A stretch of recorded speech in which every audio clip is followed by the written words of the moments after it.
How's it going, everybody? I'm Sam Lee, reading for writer Norberto Fleites Jr., and welcome to Gaming Instincts. Microsoft's new console launches this holiday season and will be more affordable than PCs of equivalent hardware. The Xbox Series X boasts serious power, including a 14 teraflop GPU. While there's more to gaming performance than these teraflops, such as core speed and frame buffers, the Xbox Series X will be putting powerful tech into an affordable package. A PC built to match it will currently cost $2,000 or more. The PS5 lags behind the Series X in terms of performance, but not by much.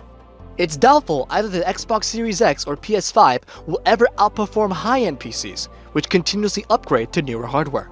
They're powerful consoles, but Nvidia will soon release its 3000 line of graphics cards, including the 3080 Ti, once again marking PC's gradual advancement over a new generation.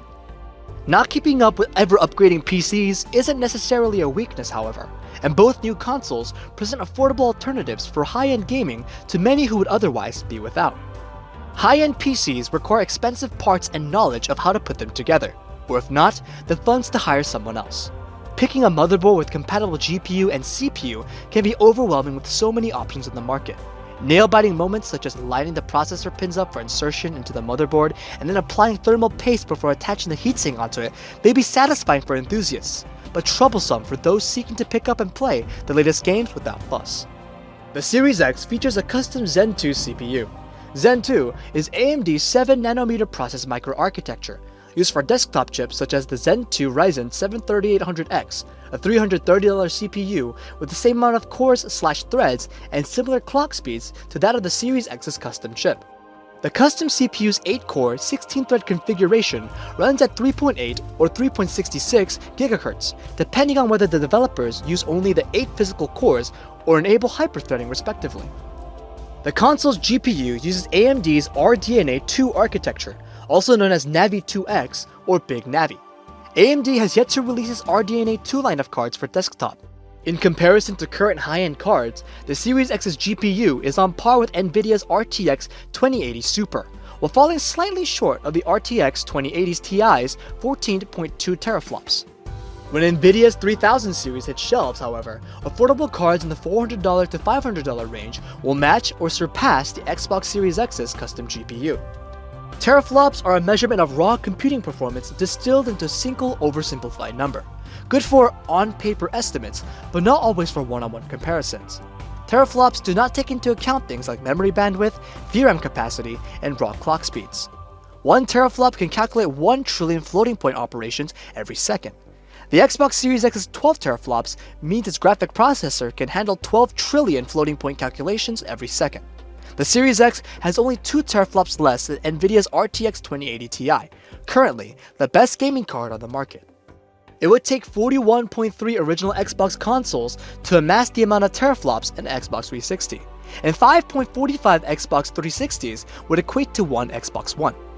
The Xbox One X has 4.58 Xbox One's worth of teraflops, and it takes 2 Xbox One X's to match the Series X.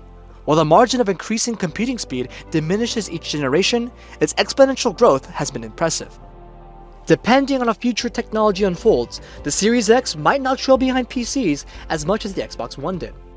The console also features a 1TB custom NVMe SSD, helping with game load times as well as allowing developers to design far more expansive worlds with farther draw distances and less texture pop-in effects. The small size of NVMe SSDs help to conserve space and reduce heat within the box itself, a less noticeable but beneficial variable. An expansion slot will allow for upgrading to double the amount of storage.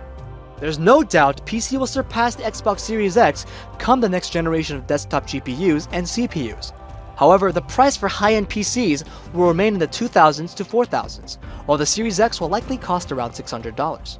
Maybe 3 or 4 years before a PC with specs matching the Series X can be built for under $1,000. Additionally, the PS5 is confirmed to be close to, yet slightly less powerful than the Series X. Microsoft's new box is looking better and better.